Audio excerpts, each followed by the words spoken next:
नमस्कार. श्री स्वामी समर्थ. हरतालिका व्रताला या गोष्टी चुकूनही करू नका. हरतालिका पूजेला लागणारे साहित्य, मुहूर्त चला तर या व्हिडिओमध्ये जाणून घेऊया. हरतालिका व्रत 5 की 6 सप्टेंबर कधी आहे? पहिल्यांदाच व्रत करणार असाल तर या गोष्टी लक्षात ठेवा. हरतालिका हे व्रत भगवान शिव आणि माता पार्वती यांना समर्पित आहे. विवाहित महिला आपल्या पतीच्या दीर्घायुष्य आणि अविवाहित मुलींना इच्छित वर मिळवण्यासाठी हे व्रत करतात.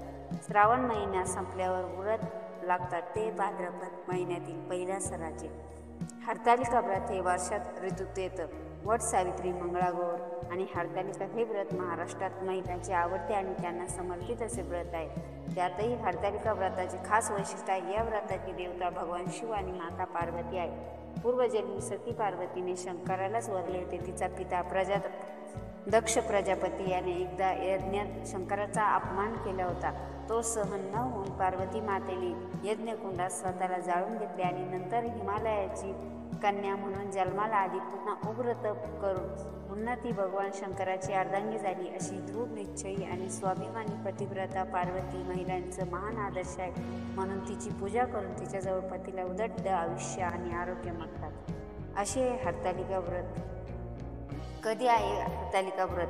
भाद्रपद महिन्याच्या शुक्ल पक्षातील तृतीया तिथी 5 सप्टेंबर रोजी 12:21 दुसऱ्या दिवशी 6 सप्टेंबर दुपारी 3:01 वाजेपर्यंत असणार आहे. तसेच हरतालिकाचं व्रत हे भाद्रपद तृतीया तिथीला म्हणजे गणेश चतुर्थीच्या आदल्या दिवशी करण्यात येतं.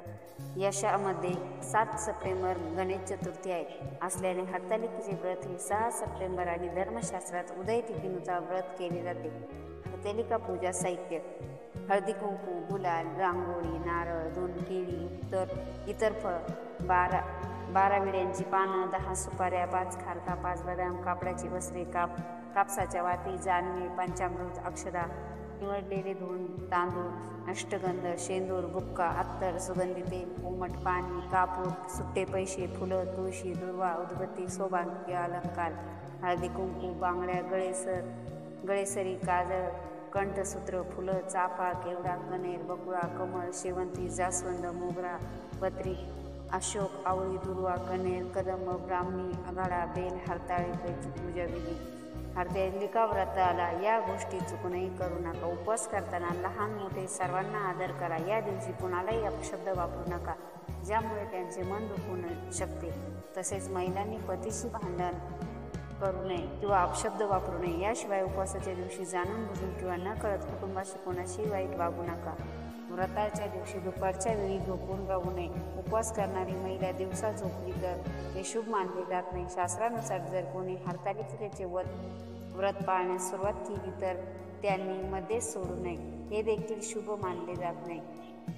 दरवर्षी तुम्ही ते संपूर्ण विधीपूर्वक पूर्ण करावे. शास्त्रानुसार हरतालिकेच्या व्रत करणाऱ्याने आपल्या रागावर नियंत्रण ठेवले पाहिजे आणि स्वतःवर नियंत्रण अत्यंत आवश्यक आहे. या दिवशी कोणत्याही प्रकारचे वाद घालू नका. तसेच व्रत पाळताना तुमचे मन शांतच असावे. ज्योतिषशास्त्रानुसार हरतालिका व्रतामध्ये चुकूनही पाणी किंवा अन्नाचे सेवन करू नये, कारण हे व्रत निर्जळ करायचे असते.